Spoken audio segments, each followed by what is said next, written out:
Good evening, everybody. This is John Attridge, if you didn't recognize me. For those of you who don't know me, I was a standoff for Mike for probably three and a half, 4 years down at the cult level of Havant Rugby Club back in our heyday of those kind of very late 70s into the early 80s.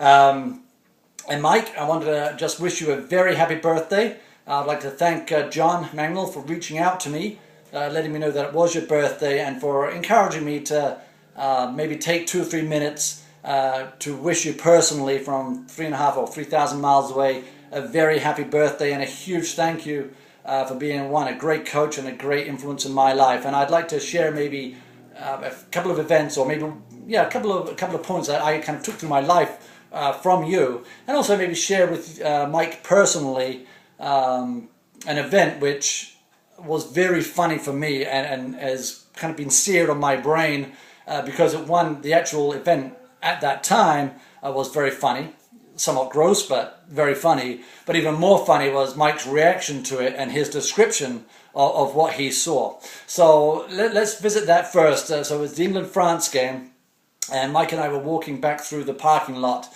and we walked past a coach, and there was a Frenchman, probably in his 50s at the time, grizzled, brown, a fisherman type, if you like, just sitting there, and suddenly he does, one of these, like a nose clearing thing. Well, the problem was he did a nose clearing thing, but as Mike said, and this is probably the funny thing about it, is Mike said, geez, that grolly, it was like it was stuck on elastic from his toe to his foot. This guy did this, and probably for about 2 seconds he actually stood there with an attachment from his nose to his toe of his nose clean out, and that was okay, that was funny enough. Then he finally got it cleared off, did the clean out, looked up at Mike and I and said, "Allez!"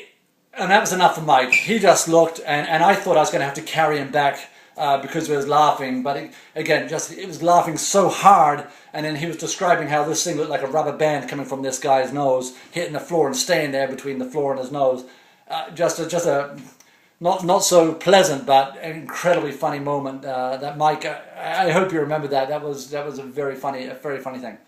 The other thing is probably 2 points I would share with you that Mike was influential on me. Maybe 3, 2.5. The first thing would be a rugby coaching point, and that was really, I think Mike actually was quite ahead of his time in the way he approached his coaching and his thought on the game. And one of the things I took from those times, and I took it with me when I went to play a pretty good level at Moseley, and then when I came and when I coach now, because I'm still involved in the game, is really the concept of supporting play, like on your shoulder, on the shoulder, on the shoulder all the time. Trust and turn around on the shoulder. Now, I don't know how much whether that resonated with other players of the time, but with me that stuck with me.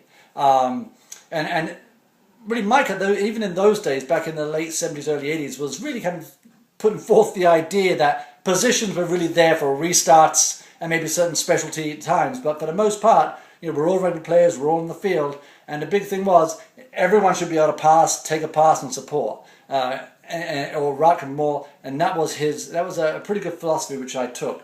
Lastly, in wrapping up, a little life lesson, Mike, and audience, I guess. I remember one time I decided, for whatever reasons, that going away for a week to Hayling Island, to a mobile home park, was better than going to rugby practice. Didn't show up Tuesday, didn't show up Wednesday, it was pretty much AWOL. I think actually Mike did find out where I was staying and drove up, and I hear that white van gurgling up the street. I hear him banging on my door. I didn't answer the door. Figuring out, I've been a fly half there for 3.5 years. I'll go on Saturday and start. The thing is, it was Saturday. I think we were playing a touring team, Red Ruth, if my memory serves. So I get up early. I get to the ground actually early.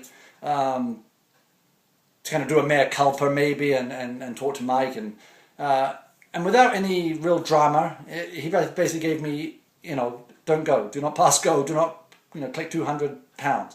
You're not in the game, you didn't show up, we don't need you today, see ya. Man, it killed me to the core, but it's a great lesson, that very cliche life lesson that truly you know, the team is more important than the individual. So Mike, I take that through. So we've got the team graded individual, we have the support play and trust of your teammates, and we have a funny story about a Frenchman whose brolly was an elastic band that stretched from his toe to his nose. On that note, Mike, very, very happy birthday to you. Gentlemen, everybody there that I played with, I'll try and hit 3 or 4 names. Will Knight, John Magnell, Pete Knights, Kevin Godfrey, Blatchy, Mike Vine, I don't know who's there, Burn Barnaby Bear, the front row, Turner, Keith Turner, I think, last name, I'm sorry, Alan Turner, was my first captain there for the Colts, number 8. Flankers, Simon Richards, great number 8 there, came in after. Guys, just if I've forgotten the names, I apologize. But thank you again. Really, it kills me that I can't be there. I want to let you know you're all in my heart to this day. I mean, I should get over it, but I can't. I love you guys. I loved what we did those few years. It was so much fun. It was so good. And Mike, you led the charge for that. You and I hope Henry's there, by the way. I don't know whether he's there or not. He came and coached with Backs for a while. Thank you very much. I took more than 2 minutes. But again, finish off Mike. Very happy birthday to you. God bless everybody. Be safe. Be good to each other. Be good to your children. Be good to your grandchildren. And thanks again for inviting me to the party. All the best to you. Bye-bye.